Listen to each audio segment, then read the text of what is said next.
अस्सलाम वालेकुम students. Economic problem पे हम कुछ एमसीक्यूज को हल करते हैं।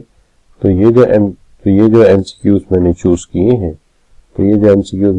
किए हैं इनका ताल्लुक जो है वो सिर्फ इकोनॉमिक प्रॉब्लम के साथ है। अब देखते हैं इनके अंदर सबसे पहला एमसीक्यू आपके सामने रखा है। Overall the desires and aspiration and motive of human are known as human wants in economic. Human wants are, तो ह्यूमन वांट्स जो है वो कैसी हैं, तो आप इनके बारे में क्या कहेंगे कि ह्यूमन वांट्स जो है वो हमेशा क्या होती हैं, दीज आर अनलिमिटेड। तो ह्यूमन वांट्स हमेशा जो होती हैं वो अनलिमिटेड होती हैं। दूसरा सवाल, all the societies face the economic problem which is the problem of how to make the best use of limited or scarce resources. The economic problem exists because of dash. Economic problem क्यों exist करती है? तो देखिए, economic problem इसलिए exist करती है, सबसे पहले तो पहली ऑप्शन देखते हैं, the need and want of people are endless. यहां तक तो ठीक है। The resources available to satisfy need and wants are limited. तो ये बात फिनेट रिसोर्सेज, फिनेट होता है लिमिट के अंदर, finite resources are insufficient to satisfy all human wants. ये भी बात ठीक हो गई। रिसोर्स फिनेट्स हैं और वो काफी है इंसान की जरूरियात को पूरा करने के लिए। It is assumed that human wants are unlimited। ये assume करता है कि ह्यूमन वांट्स अनलिमिटेड है, but the means to satisfy wants are scarce. तो ये सारी बातें ही ठीक है। इन्हीं वजूहात की बुनियाद पे इकोनॉमिक प्रॉब्लम पैदा होता है। In general understanding resources are limited, ये तो बात ठीक है। ह्यूमन एंड्स आर फ्यू, नहीं ह्यूमन एंड्स आर अनलिमिटेड। इसलिए ये बात जो है हम गलत डिक्लेयर कर देते हैं। इस लिहाज से हमारी जो ऑप्शन ठीक है वो डी बनती है कि पहली ऑप्शन ठीक है, दूसरी स्टेटमेंट गलत। Which of the following is a basic economic problem? ये सवाल जो हमारा है स्विंग 15 का कि कौन सी बेसिक इकोनॉमिक प्रॉब्लम है। तो बेसिक इकोनॉमिक प्रॉब्लम यहाँ पर जो कही गई है वो है unlimited wants and scarce resources. Basic problem यही है। बाकी प्रॉब्लम मैक्रो से रिलेटेड है, किसी और इशू से, इसके मतलब का नहीं है। यही सवाल आपको मिलेगा फिर ऑटम 12 में भी आया हुआ है और यही सवाल जो है क्वेश्चन बैंक में भी अभी तक लिस्टेड है एज इट। अब आ जाते हैं आपका अपने क्वेश्चन नंबर 5 की तरफ। Given are the very crucial and subjective issues and required answer some complex question given which is one exception out of given question। In question में से, इन क्रूशियल क्वेश्चन में से कौन सी एक्सेप्शन है? देखिए, ये बात तो हमें माननी पड़ेगी कि जब हम इस इकोनॉमिक्स को पढ़ते हैं तो यहाँ पर 3 बातें बड़ी अहम मानी जाती हैं कि अगर रिसोर्सेज कह रहे हैं तो how do we manage our scarce resources in sustainable way. तो हमें इन्हें सस्टेनेबल वे में इस्तेमाल करना चाहिए, यानी ज़ाया ना हो, रिप्लेनिश होते रहें और हमारे पास ये कहीं ख़त्म ना हो जाए। How do produce goods with in unlimited resources, कि हम गुड्स जो हैं वो इन अनलिमिटेड रिसोर्सेज में कैसे प्रोड्यूस करेंगे। तो देखिए, रिसोर्सेज लिमिटेड होते ही नहीं है, तो ये बिल्कुल गलत बात हो गई। How do we ensure that incentive promote desirable behaviour. अगर रिसोर्सेज कह रहे हैं तो हम इन्हें एज एन इंसेंटिव यूज करके लोगों के रवैये को चेंज कर सकते हैं, ये बात भी ठीक है। How do we distribute resources in such a way that it is fair and equitable. जब रिसोर्सेज से फेयर है ही स्कैर्स, तो हम इन्हें फेयर और इक्विटेबल वे में इस्तेमाल करना चाहिए, यानी अहम जगह पे इस्तेमाल करना चाहिए और गैर अहम जगह पे इस्तेमाल नहीं करना चाहिए।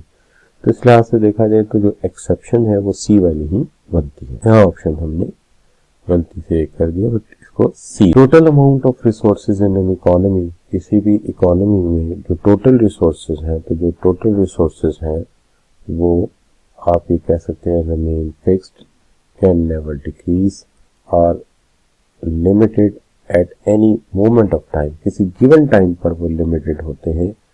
ऑलवेज कहना ठीक नहीं होता, कैन नेवर डिक्रीज भी ठीक नहीं है, रिमेन फिक्स्ड ये भी ठीक नहीं है, क्योंकि बारिशें भी होती हैं, कुदरती वसाइल भी दरियाफ्त होते रहते हैं।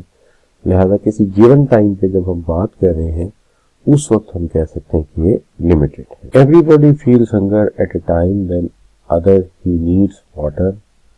Sometime one feels the desire of cloning and then start to feel desire of having food.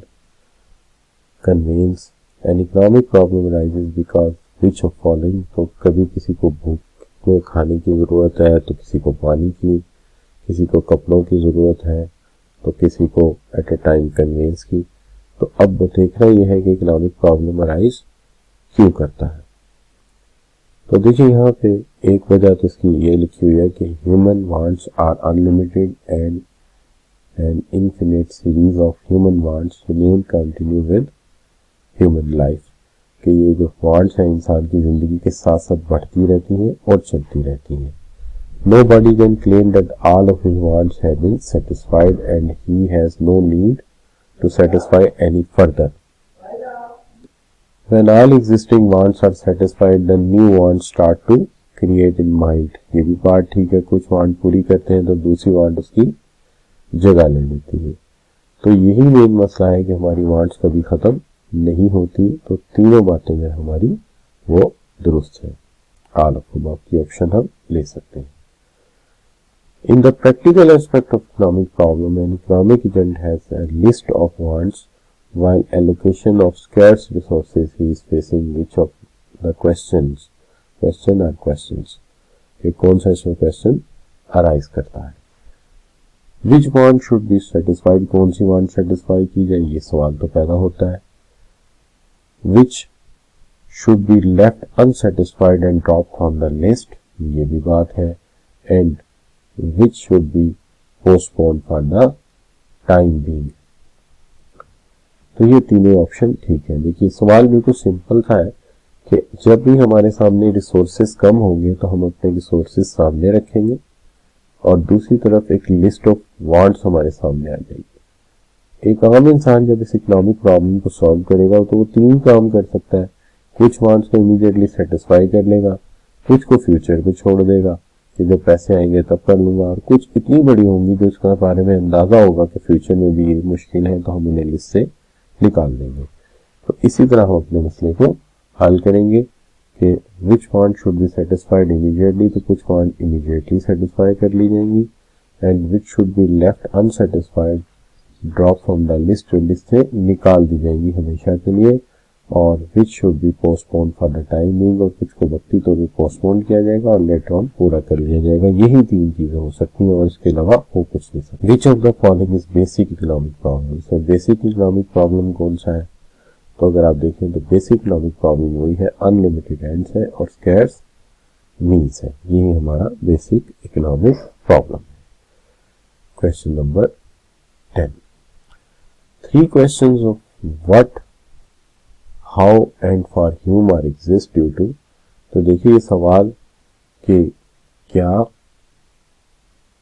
कैसे और किसके लिए, ये पैदा ही क्यों हो रहे हैं सवाल कि ये चीजें किसके लिए बनाई जाए, कैसे बनाई जाए और इन्हें किस तरह से प्रोड्यूस किया जाए। ये सवाल बेसिकली इसलिए पैदा हो रहे हैं क्योंकि हमारे वसाइल जो है वो स्कैर्स हैं, वरना हम हर एक के लिए प्रोड्यूस करते और अनलिमिटेड प्रोड्यूस करते और ये सोचते ही ना कि किसके लिए बनाएं और किसके लिए ना बनाएं, क्या बनाएं और क्या ना बनाएं।